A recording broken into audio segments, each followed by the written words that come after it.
and we're going to talk about that and talk about a few Chattanooga events that are going on. So glad you joined us today. Gorgeous day in Chattanooga. Beautiful, 80 degrees, sunny.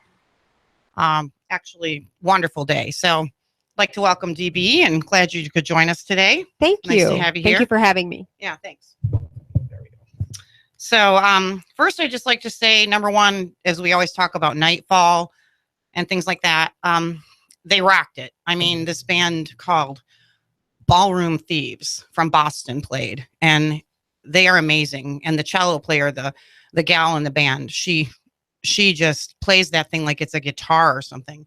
I mean, she's up there, just every note and sound you can imagine coming out of her cello. And even though it had been raining, Chattanooga came out and danced, and it was a great night, a very calm, rainy night, but it was dry during nightfall. So don't be afraid to come down, because we push that rain away for the dancing. So it was a great night. I didn't hear the first band, sorry guys, but we appreciate you playing, and we appreciate all the local bands being featured at Nightfall and how hard everyone works all year to bring Nightfall to Chattanooga. It's a huge production. There's just sound people and stage managers and just everything you can imagine, and sponsors in Chattanooga that make this happen too. So don't forget about Nightfall. And also every week I like to remind you about the first Fridays, free wine and cheese and such at the art galleries. Several of them in Chattanooga, I think about 15 or 16 are involved in that. And you can just Google it, First Fridays, and it'll show you the list. Also, along with Nightfall is now the new Rock the Block that starts at the Bessie Smith Cultural Center at 5:00 on the first Fridays. Live music, dancing, food, starts the party out for Nightfall, moves at 7:00 down to Miller Plaza. So you've got 5 hours of a great time downtown Chattanooga on the first Fridays of every month. So I'd like to just say, number one, I'm going to let DB tell about her basic artisanship, because I know almost nothing about sheep or wool. Or farming. So can you tell the listeners a little bit about who you are and what you do? Well, my name is DB Risen, and I'm both an artist and a farmer, and I have combined the two. I have sheep, alpacas, and Angora rabbits, as well as chickens and cows and a horse. And I have used the fiber part to make an affordable, thermal, and very luxurious product. What I brought in this morning, this is hand spun and hand knit, and it is Angora. It's very soft, very flexible and soft. It's not like scratchy at all. It's just buttery really soft. It's really soft. And I also combine the wool with the Angora to make scarves and thermal pieces. And then I have all kinds of other things too that I do. Like this shawl was actually a lot of yarn that I scored at a yard sale. And it's vintage. I've been doing this, and I just, recognize that these labels... you didn't have to give this to me. It's beautiful. It's a black and white and gray graduating colors in a loose knit. Very flowy, and then there's also like a red, a crimson, and burgundy stripe, and it's got fringe at the bottom. It's just a throw-on shawl, wonderful for Chattanooga evenings when it just gets a little bit cool. Because I know everyone who's local from the South, if it's not 65 and above, it's cold. So this is perfect. It's beautiful. Well, and I didn't know if the studio would be cold either, so it was practical. Yeah, your layers. You're prepared. Exactly. So in this whole journey that you've had, how long have you been in this particular line of artistry and work? I started Bo Peep's Black Sheep in 2010. I love the name. Yeah. Do you have black sheep? I do. Half of my flock is black. Okay, awesome. So you're literally Bo Peep. You have a flock of sheep. Well, I was decided when I went into this to also approach it as a college education in marketing. And so I studied a lot of different marketing things, and one of them was to have an extremely memorable name. And Bo Peep and black sheep are both two phrases that people remember. You put them together and it becomes a very memorable business name. Yeah, I lean towards the black sheep one, but the Bo Peep, it's just sticks with you. That's awesome. I love it. So how many years have you been about doing this? Just this or farming? Kind of where'd the journey begin? Well, I've been farming most of my adult life. All right. Uh-huh. So, and sheep it started specifically? it started with chickens. Okay. From chickens, it went to goats. From goats, it went to cattle. Then the recession, and all the cattle went away. And when I decided that I needed to start over, I was going to go into goats again. And a fellow at the auction said, "Don't buy anything today." He said, "Watch the price of sheep." So initially, they were double the price of goats. The lambs, the same weight, were going for double the price back then. So what was that price for a lamb at that point? I would have no idea. I would say in the neighborhood of $40 to $100, depending upon the age and the weight of the lamb. So I got back into it as a meat sheep producer. And then I'd always been knitting and crocheting and sewing. Well, if you have it in your freezer. Yeah, I don't, but then you have, it's just hard to imagine the cute little lambs being food, so. Well, all farmers after a while get used to that. Yeah. It is hard at first. Mm-hmm. And, but also too, in a way, it follows life. When they're first born and they're just darling and they're jumping around, you can't imagine doing that to them. But then when they're a little older and they're like teenagers and they're really annoying, then off they go. I see. Yeah. I guess it's all part of the industry, and yes, we do that, but it's somehow a sheep. You just always picture them as the cuddly animal. When they get big though, they're what do you call their coat? Ram? Oh, wool. Wool. While it's on them, it's wool even? Mm-hmm. Okay, before you shear them, it's still wool. Well, and it's also called fleece. Okay, fleece. Yeah, that's, I think, what I was thinking of. But it's very, thick and matted almost, isn't it? Really dense. Well, there's different types. Okay. There's a lot of different types. All right. I transitioned out of meat and into wool because I knit and crochet and sew and love to create that way. And she stopped me with her spinning wheel. I was like, look at this lady sitting here with a spinning wheel and carding it, or what is that called? I was carding the wool. Mm-hmm. Carding the wool and spinning which gets it. all the fibers going in the same direction so that you can lock the fibers onto one another and create a yarn. So it's pretty interesting. You start with this fuzzy type thing. If you want to grab your bird feeder or your bird hotel or whatever it is. It's a Home Depot for wild birds. This is awesome. And this is the wool that you're using for your projects, this type of wool? It is. And it's unwashed and raw, and it's bits of matted that have been cut up that are really just unusable for anything but a wild bird nest. Awesome. So the birds are getting a waterproof, snug little nest. And this is a brown crocheted bag, and it's white, fuzzy wool sticking out. It almost looks like feathers.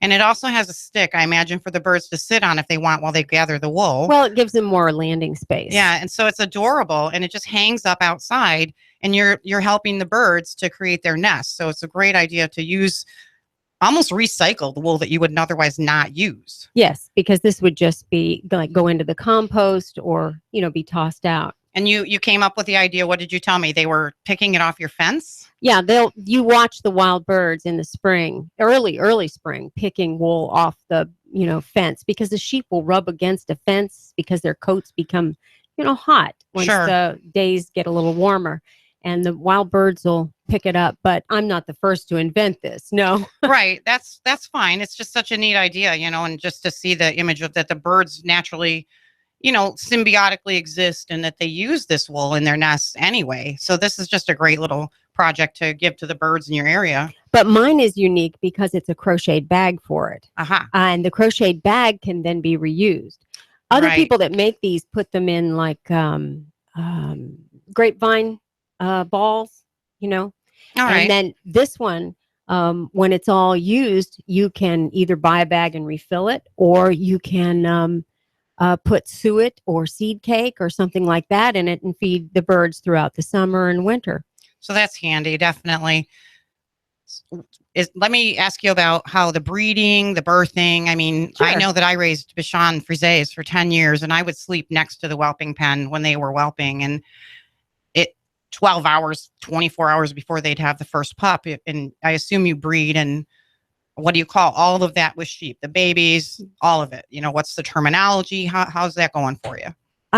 Well, rather well. I'm a veteran. I'm a midwife All right. for lambing season, but often they just show up. They're there, and they've already done the job without me. Right, right. So when a ewe gets pregnant the first time, she'll usually have a single, and then after that, they quite often have twins. Aw. But the twins are more fraternal than identical. Mm-hmm. Mm-hmm.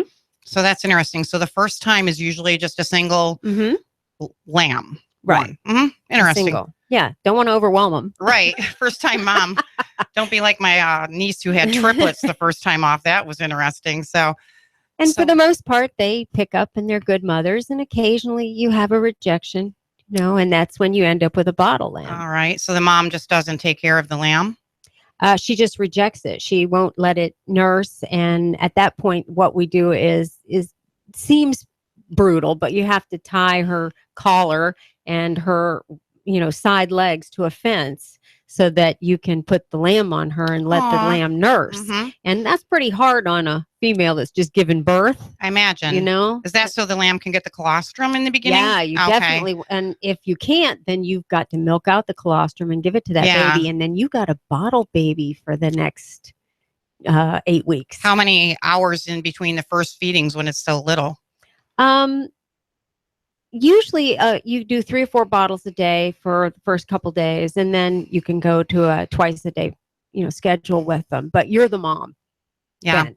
I imagine it's like cows. If you've ever stuck your fingers in a calf's mouth, their suction is so hard. Their jaws are so strong. Is it like that with the lambs? Do they have that strong ability? They'll nurse off of a little finger, like a pacifier. But yeah, but the strength of their grip is amazing, even when they're newborns, at least with cows. Well, we have had we had one bottle baby that was a preemie that we had to teach to suck. Oh. Yeah. By pulling pushing and pulling on the nipple so that she would get it. Aww. But she couldn't even stand up for the first 48 hours of her life. Yeah, I've had to tube feed pups. And did you ever have to do that? Like tube feed a baby lamb? I've never had to. Okay. But we know how. Well, dogs are not quite the same as farm animals and that sort of thing as far as endurance and things like that. So it's lucky you don't have to do that because that's a lot of work. So how long have you been in this area? What area is your farm in? How big is it? What sort of things like that? Well, I moved here from Florida a year ago. A year ago? I've been here a year, May 1st, and it just became too hot and too flooded in the summers to farm in Florida.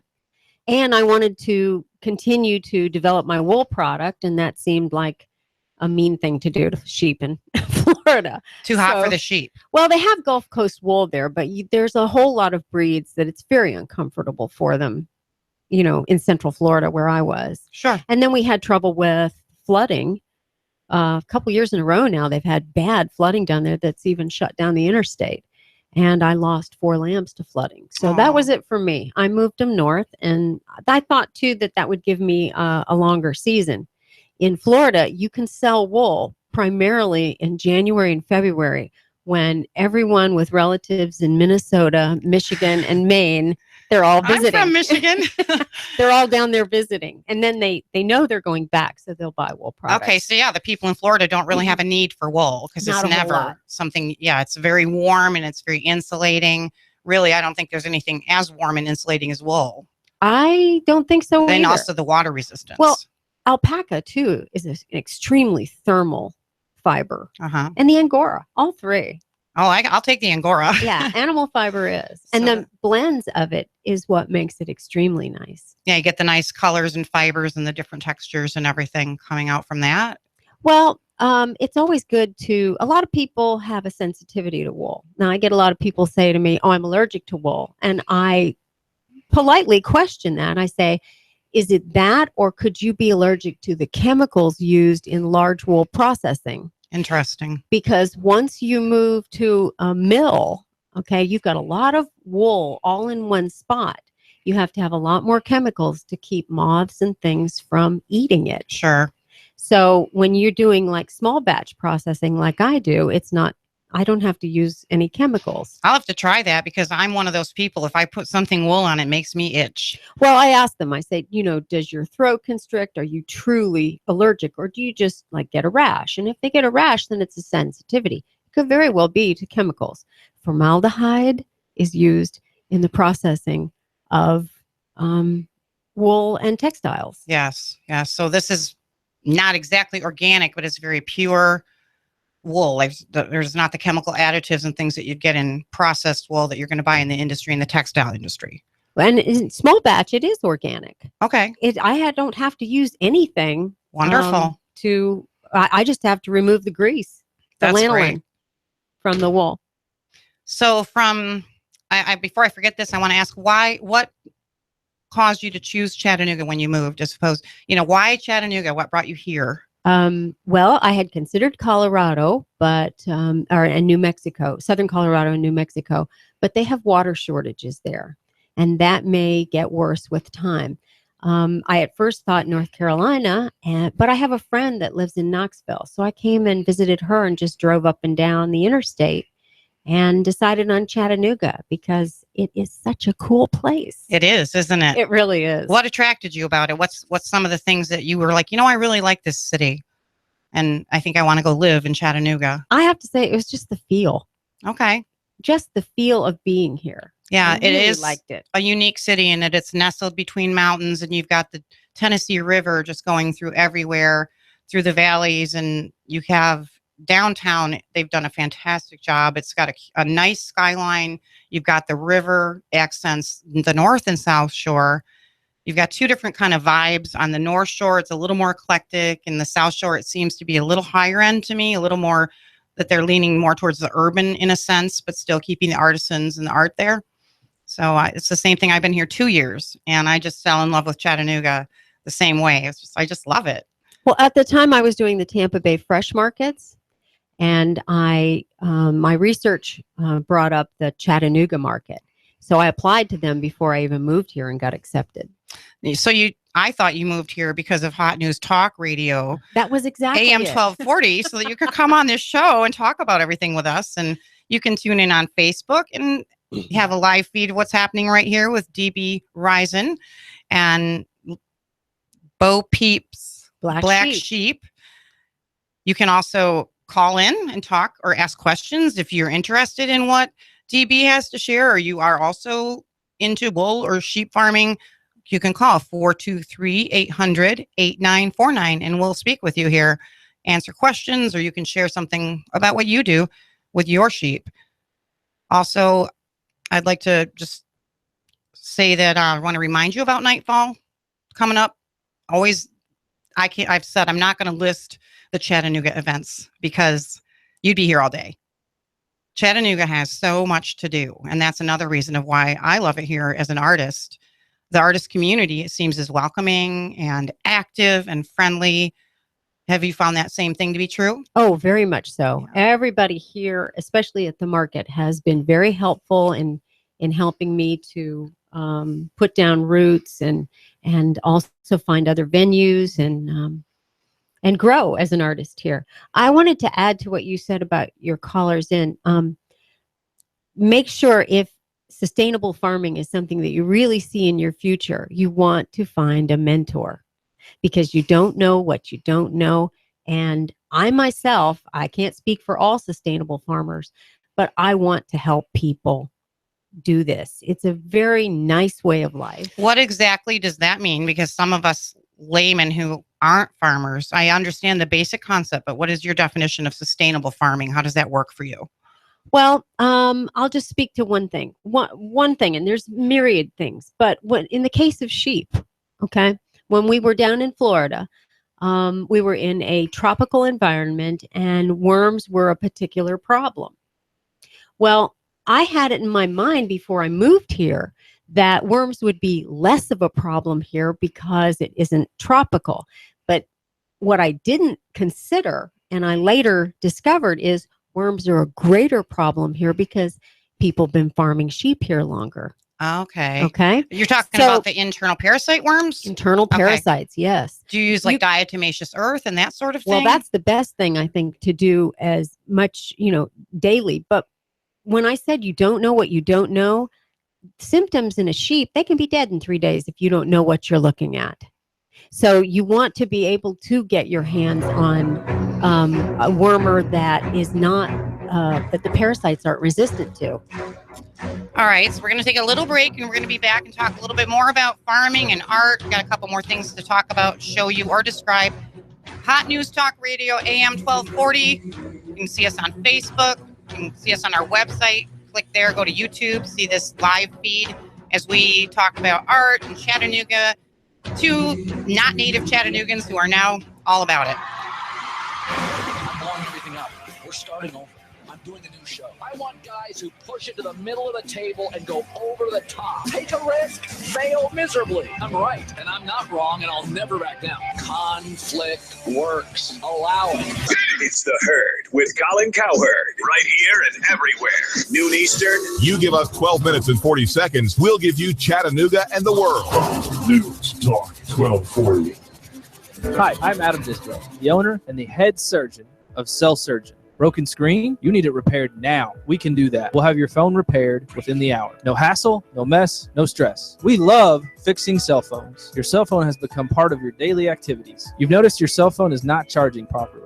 It could be a charge port issue or your charger. Come in for free. We'll test your phone and your charger. You have an expensive phone. Don't feed it with a cheap charger. A cheap charger can actually damage your device. Our high quality chargers are affordable. Cell Surgeon, 140 Northgate Mall Drive, right next to Old Chicago Pizza. 423-668-0100. www.thecellsurgeon.com. Please like us on Facebook at facebook.com/thecellsurgeon. Get $10 off a screen repair. Mention Hot News Talk Radio. Broken screen, phone not charging, water damage, battery given out. Cell Surgeon in Northgate Mall next to Old Chicago Pizza. Check us out on Facebook. Open Sunday. Cell Surgeon. We bring your phone back to life.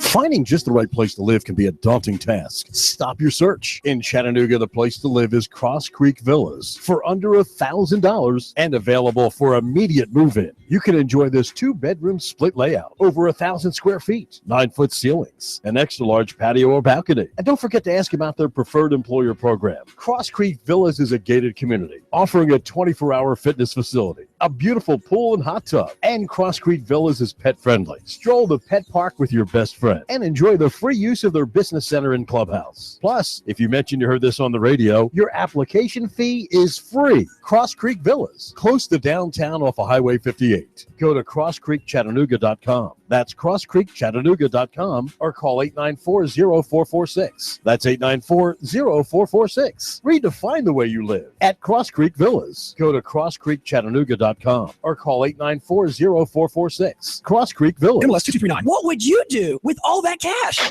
Listen up, y'all. Ben Phillips here. Home Rate Mortgage. 805-9100. $1,200. That's how much we just put back in a Saudi Daisy family's pocket per month. All they did was pick up the phone. 805-9100. That's 805-9100. Get that quick quote now. 805-9100. HomeRateMortgage.com.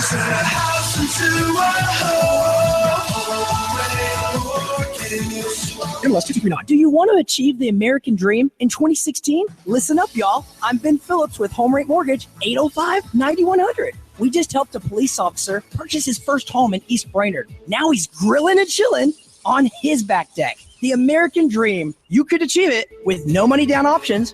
Why wouldn't you call? 805-9100. HomeRateMortgage.com.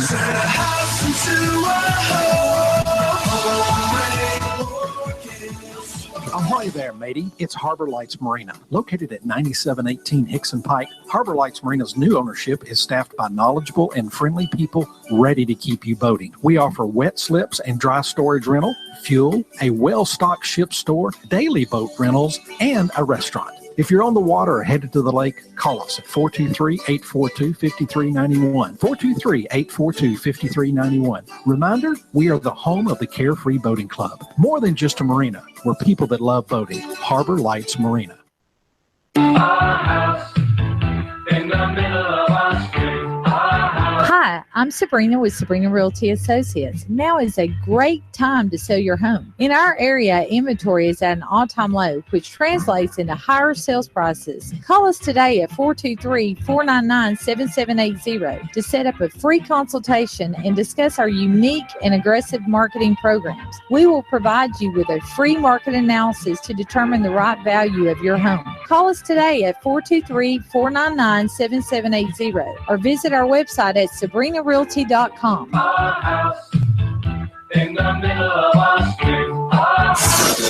You give us 12 minutes and 40 seconds, we'll give you Chattanooga and the world. News Talk 1240.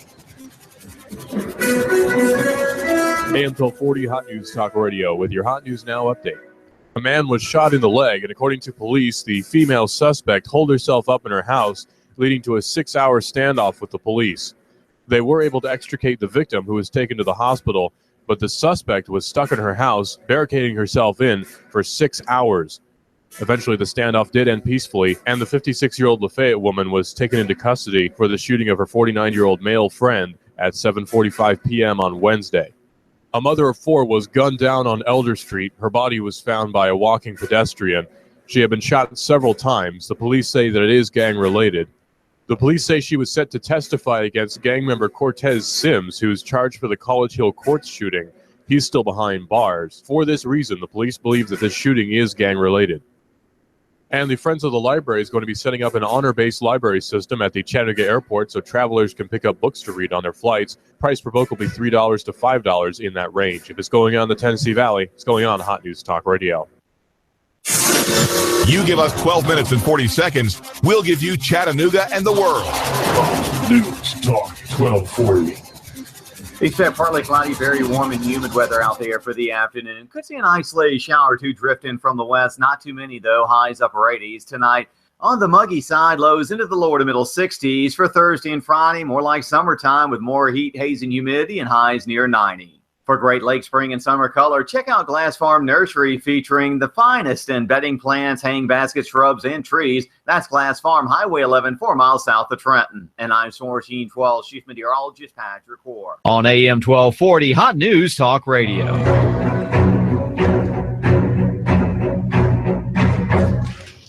Welcome back to the Art Beat of Chattanooga, Hot News Talk Radio, AM 1240.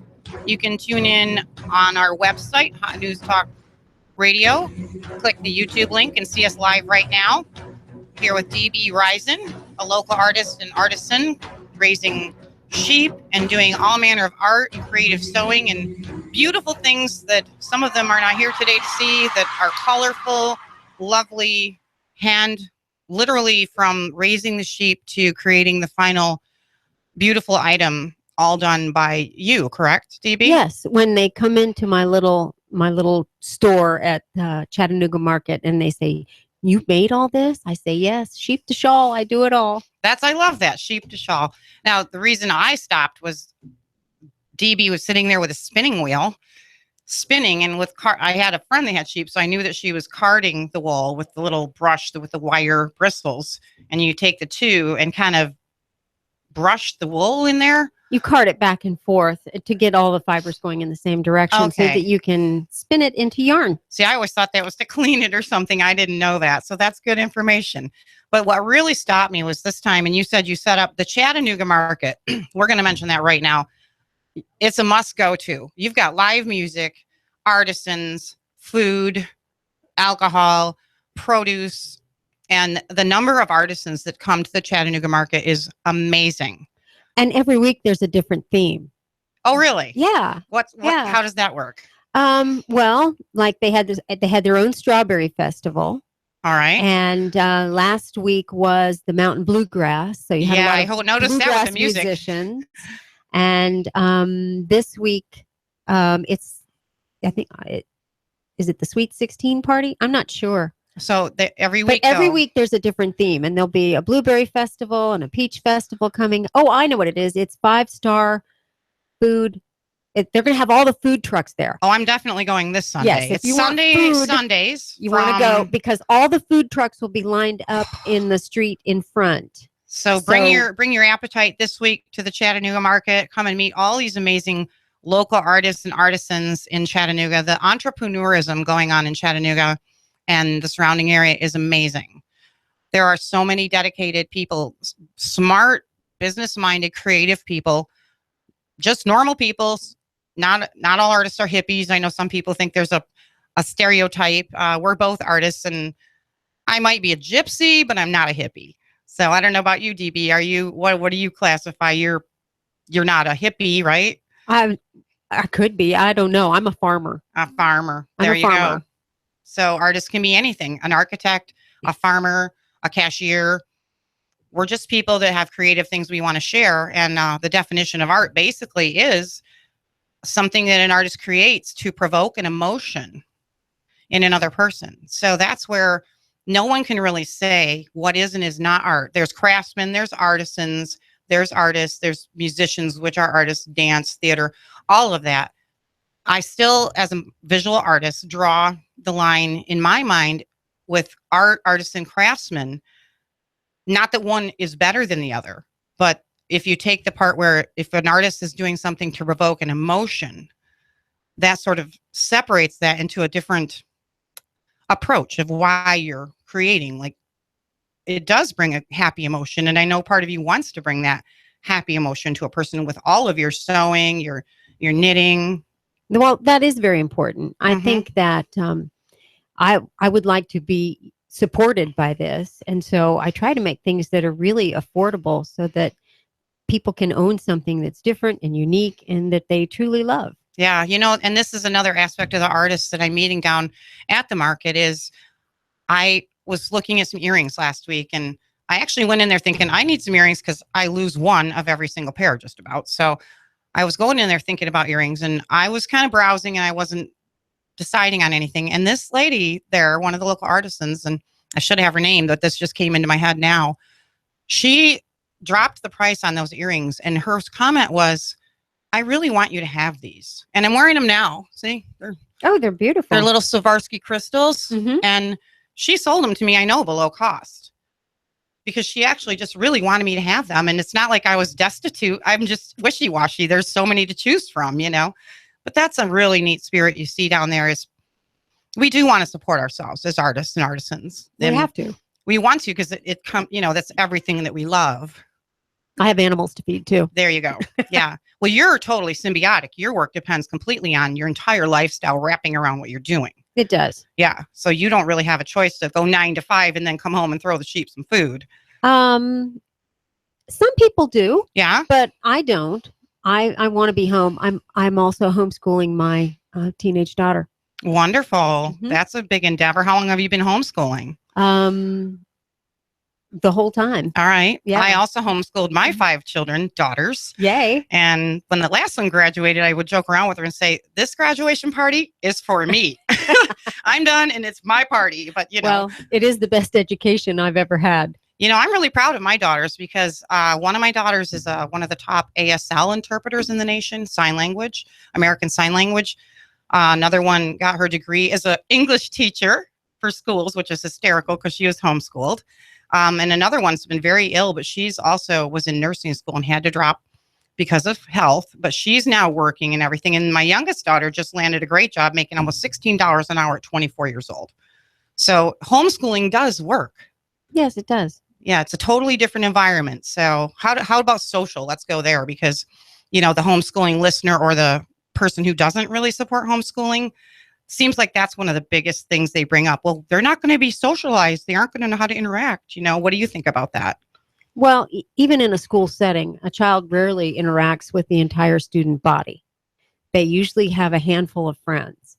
And really, you can join. There's so many different groups that you can join. Yes. And your child will make friends just like they would at school with a handful of kids in any one of those groups. So there's a lot of opportunity for that. And there's so much you can, both religious and secular, that you can do here. Have you ever gotten the question of, well, do you just stay in your pajamas all day? No, I have to put on jeans and go outside. I have gotten that question asked a lot of times. Well, do you guys just homeschool in your pajamas? I'm like, no. We get up, we do our thing, we breakfast and work and schoolwork. And sure. As a matter of fact, my friend and I were living near each other, neighbors, homeschooling our children. And we would actually discuss the fact that we wanted to make sure we presented an image to our children that was something that would work throughout their life. If their mom just was slumping around all day in her robe trying to homeschool her children, that doesn't really portray a productive image to your children. So homeschoolers are smart. They're doing it because they want their children to have a good education, or their children have had school issues, bullying, learning differences. Children learn so differently. One can be a visual learner. One needs to sit there and write things out. Another one just wants to go on the computer. Very different, each child. So that's what homeschooling. And you can find a lot of help to get you started and to get you through the middle part and to wind the whole thing up. Actually, David Tulis, who is also a host in this radio station, Nooganomics is his show. He heads up, and I need to find out more about this, but he writes a homeschool newsletter. He heads up a lot of homeschool groups. So there is a lot of support available. There is. Yeah. We can get that information for you. I'll share that maybe next week, David's group, and how to get a hold of that if you do want some connection with homeschooling. So is she also an artist? How involved is your daughter in your farming? I'd say it skips a generation. Interesting. But then it did with me too. My great-grandparents were farmers, and my grandmother grew up on a dairy farm.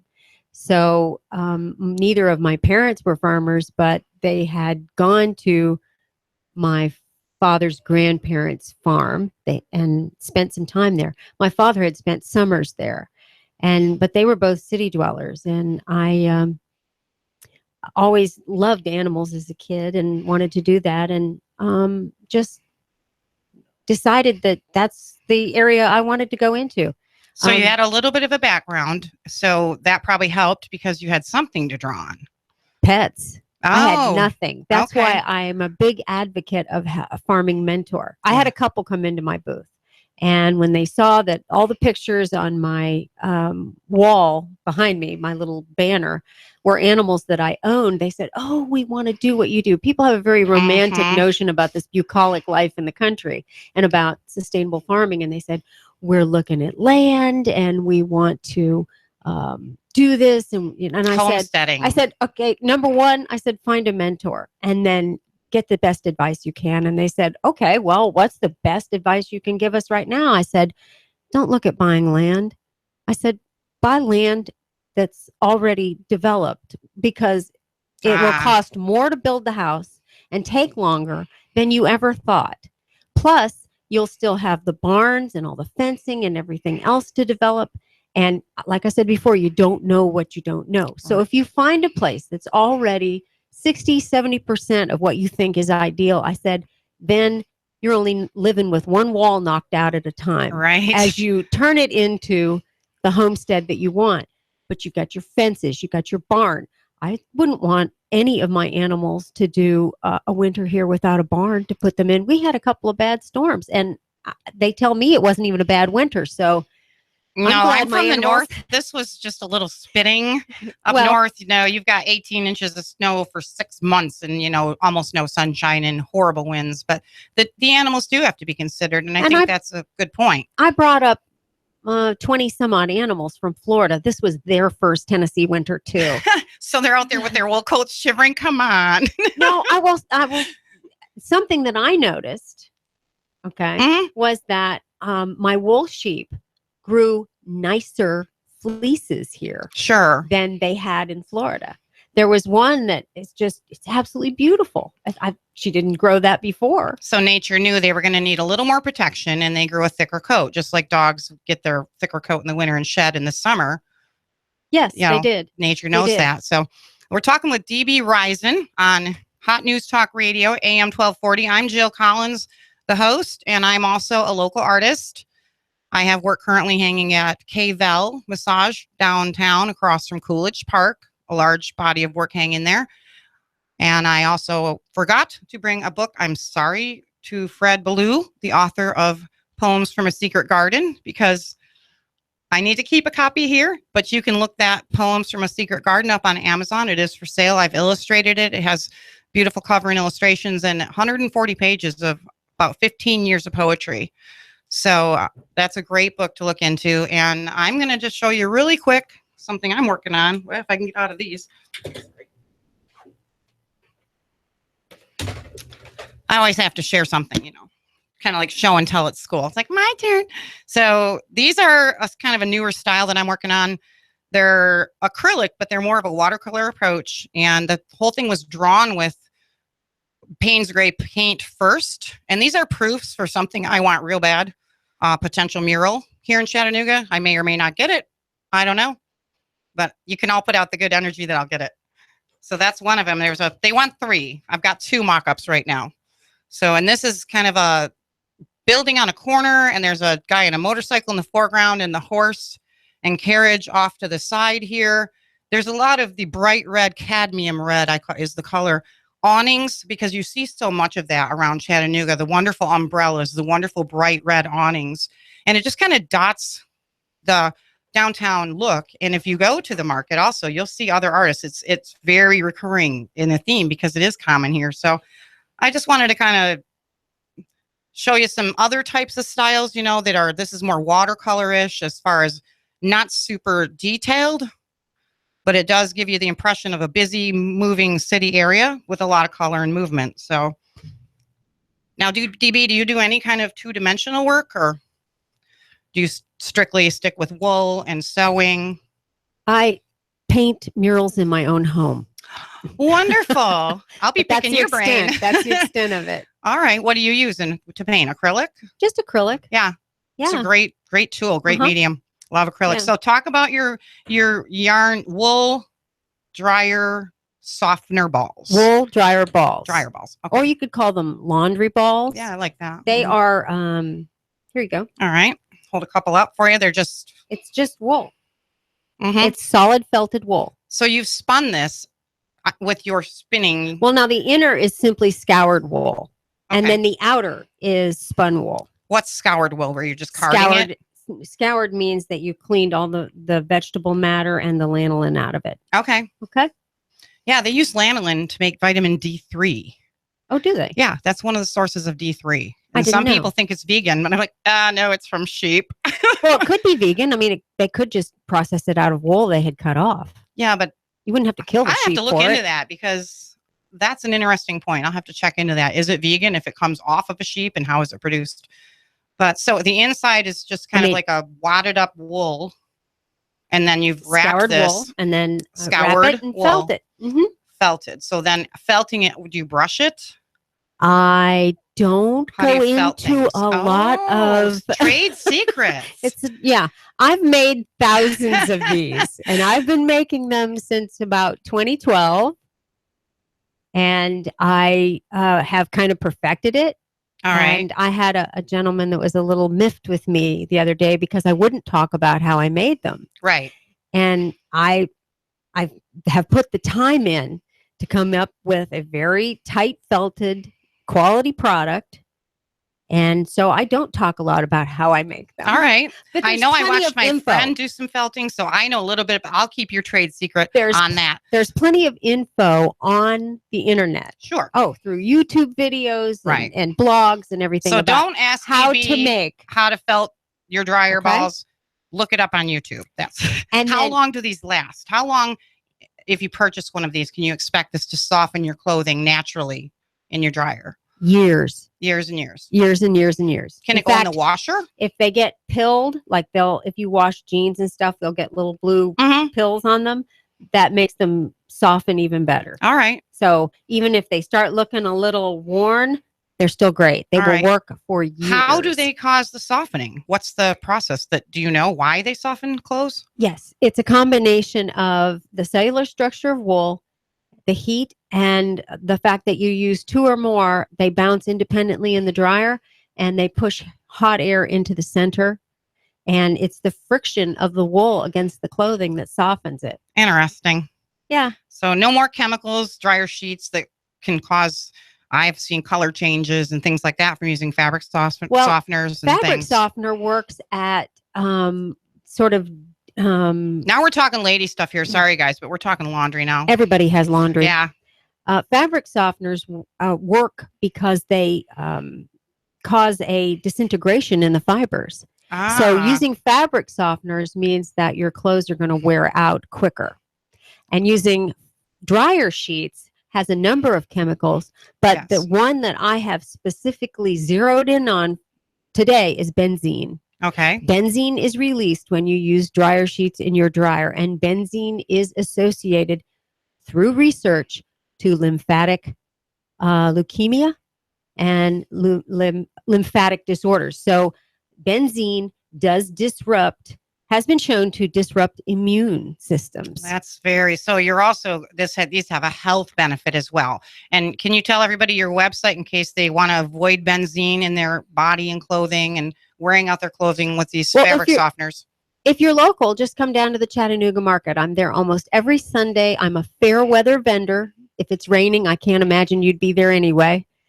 And well, you might. You do have an Etsy store, though, right? I have an Etsy. Yes, it's www.bopeepsblacksheep/shop/etsy.com. All right. So I think you can even leave out the shop part. If you Google even Bo Peeps Black Sheep, I found it easily. You don't have to remember that. You don't have to remember anything. Yep. Just put in Bo Peeps Google Black Sheep. It'll take you to the website. I sell them in sets of 4. I sell them in sets of 2 at the market. And you get an entire information sheet about and you'll get a whole lecture too if you we want. only have a little bit of time left, and I'd like you to go over this real quickly if you wouldn't mind, DB. These are wonderful, and I definitely need those. This was made out of linen, and what it is, like 1 minute, so it's hand embroidered. It's crazy quilted. I put a pocket on the back. It's a heart. It's a tan heart with buttons and ribbons and embroidery, and it has a little pocket in the back. And it has a twine hanger, and DB has a purpose for these. I made it for Valentine's Day, but a woman bought it to write prayers to her friend who was going through chemotherapy. And then shortly thereafter, I started getting orders for them, all from the same oncology department. And I was very moved by that. So now I have a whole list of things you can use them for. You can also write a thank you note to a teacher, or you might even, if you want me to, I'll sew ribbons and you could tie a ring on it and propose.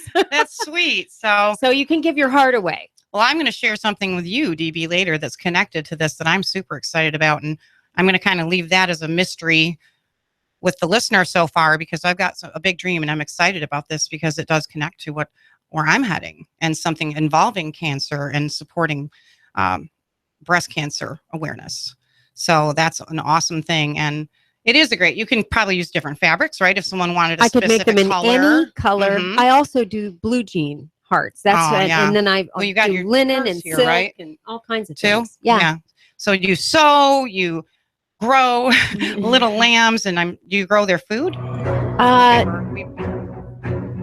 you grow their food? And we got to go. Well, they eat grass. You just keep the pasture going. You don't have to. They eat grass and wheat. All right. Well, thanks for joining us today with DB Risen at Hot News Talk Radio, 1240 AM, 1240.